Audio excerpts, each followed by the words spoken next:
Hello, Andrew here again, and today we're on episode 97. Who'd have thought? And we are looking at Matthew's Gospel. We're continuing that through the Sermon on the Mount, and today we're picking up the narrative in chapter 6 verses 7 through to 15. Now this will be one of the most familiar passages in the whole of Holy Writ. When you are praying, do not heap up empty praises as the Gentiles do, for they think that they will be heard because of their many words. Do not be like them, for your Father knows what you need before you ask. Pray then in this way: Our Father in heaven, hallowed be your name. Your kingdom come, your will be done on earth as it is in heaven. Give us this day our daily bread, and forgive us our debts as we also forgive our debtors. And do not bring us to the time of trial, but rescue us from the evil one. For if you forgive others their trespasses, your heavenly Father will also forgive you. But if you do not forgive others, neither will your Father forgive your trespasses. We'll pick up those last two verses on forgiveness probably tomorrow. We Protestants call this prayer the Lord's Prayer. The Catholics, the Our Father.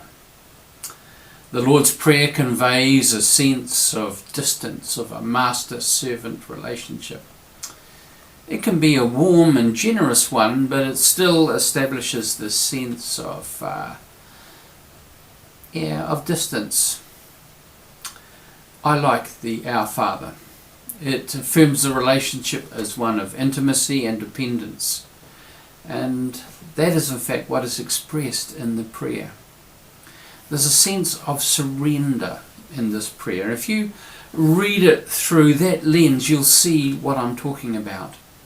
A simple acknowledgement that God is sovereign and actually knows what's best for us. Not only knows what is best for us, but wants to trust our situation. Wants us to trust our situation to Him. Wants us to put our circumstances in His hands. I appreciate the way that our wants are not focused on. It's our needs that the Father meets. There's an implicit truth that our wants are not often good for us.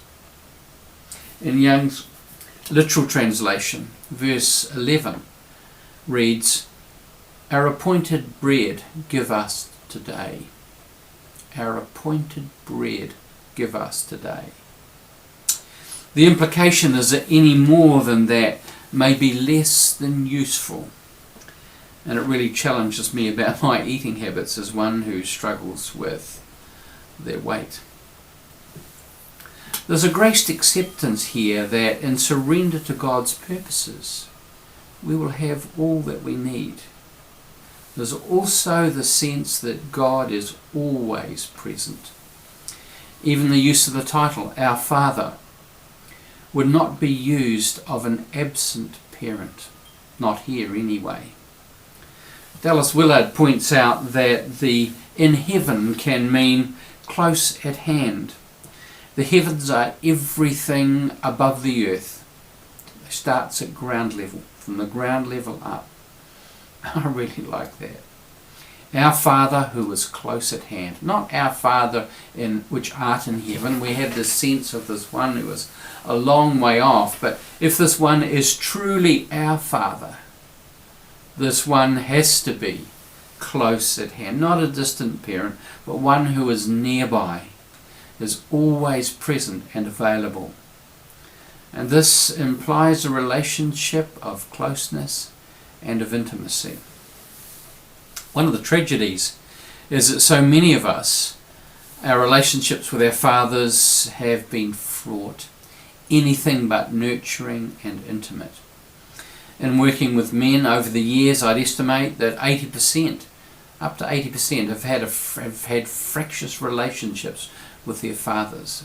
And for many of them, they actually hate their fathers. Now, personally, I find this incomprehensible, and it grieves me. In Paul Young's book, The Shack, and I don't know if you've read it, but it's worth a read. It's a great book. God, in my opinion, God the Father appears to Mac, who's the central character, as a large and generous black woman who goes by the name Papa. That's great. That's great. Mac's relationship with his own father had turned deadly, as you'll see as you read the book. And the hatred of the son for the father was visceral. It was so profound and deeply felt within him. So Papa appearing as a woman was necessary for Mac at that part of his journey. Papa later, I think, from memory, switches to a male figure, but that's a good bit further on. And it's true for many, which I suspect is why so many polarize towards the feminine, as an expression of love, an expression of nurturing, as an expression of gentleness and compassion and of grace. I cannot say, though, that that's true of my own relationship with my own dad. He had his faults, yes. He was a good dad, and I greatly appreciated him. Did I fear him? No. Did I respect him? Yes. Well, most of the time anyway. I know I found the transition personally from teenager to adulthood difficult. And Dad was there for me. Although not the most sensitive person on God's earth, yet he intuitively knew that I was struggling. And he walked me on long, rambling walks around and through the city. We didn't talk about what was going on for me, but his supportive, loving, non-judgmental presence was what I most needed. And it's what he gifted me with. Interestingly, as I've been preparing this, as I reflected on that, I'm aware that my relationship with God follows a similar kind of path, a similar trajectory. A gentle, quiet, supportive presence. It has taken me a while to come to that. The standard evangelical model of substitutionary atonement has stood in my way. I grew up with the idea of a God who was angry with me, a God with whom I wasn't safe, and that Jesus had stepped between this God, between the Father and me, and mollified the Father, had placated him, had propitiated him by paying the price for my sin. It all sounds great at one level. The difficulty for me was that this God who was angry with me once could be angry with me again, could change his mind and stop loving me. And I didn't trust that Father. As I said, he could change his mind again, and there was always this residue of doubt as to this God could really ultimately be trusted with the whole of who I am. It's when I became aware, as Romans 5 puts it, that the cross is a demonstration of God's love. That the last little bit of a journey that's taken decades finally clicked into place for me. And I'll just read just verses 6 to 8 of Romans 5. You see, at just the right time, when we were still powerless, Christ died for the ungodly. Very rarely will anyone die for a righteous person, though for a good person someone might possibly dare to die. But God demonstrates his own love for us in this, that while we were still sinners, Christ died for us. When we were at our worst, when we were at our most appalling, our most abominable, not when we'd all scrubbed up and got our act together and done a significant work in appearance management to make everything look okay, but when we're at our most vile, it's at that point that Christ steps in and dies for us.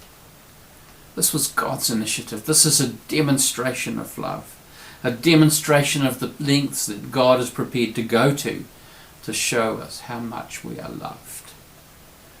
And this isn't just Jesus getting between the Father and me. This is Jesus and the Father cooking this up together, working out what's required to demonstrate to me, to all of us, just how loved we are. So we have a love relationship. This love relationship is now rooted in trust. I can trust this love. Interestingly, trust is the underpinning meaning of the word that we call faith. I struggle with faith. Faith is something I do in my head. It's a giving of intellectual assent, and sometimes it's a hard thing to do. Trust, though, is something I do in my heart. Oddly, I find it easier to trust God than I do to believe in Him. There may be others about you that have a similar experience, but trusting God is something that I find much more straightforward. And the intimacy expressed in this prayer that I'm now calling the Our Father invites us into trust. And trust invites us into surrender. Trust and surrender go together. We surrender because we trust, and we know that we can trust, and we know that this one is trustworthy. We can surrender to that love. There are a few people on the planet that I'm willing to trust with my life, because I know that they just about would be willing to die in a ditch for me. And that's what we have here. We have the Father and the Son willing to die for me. And that's a love that I can trust. So, when we know that we're loved, and that has been my increasing experience over latter years, then trust in and surrender to that love has become possible. Because I've come to trust that love, surrender to it is now a lively option. I know that the Father only wills my good, my highest, my best. As I often say, God has my best interests at heart. And even though in the moment it might feel difficult, it might seem hard, yet it's worth remembering that it's only our good that the Father has at heart. My good and yours. And it's when we trust ourselves, surrender ourselves to this love, that the experience of it, an ongoing experience of it, becomes more possible. Remember those words at the beginning, just before the Our Father. Your Father knows what you need before you ask. And it's the simplicity of our need that the Father delights to meet. God bless you.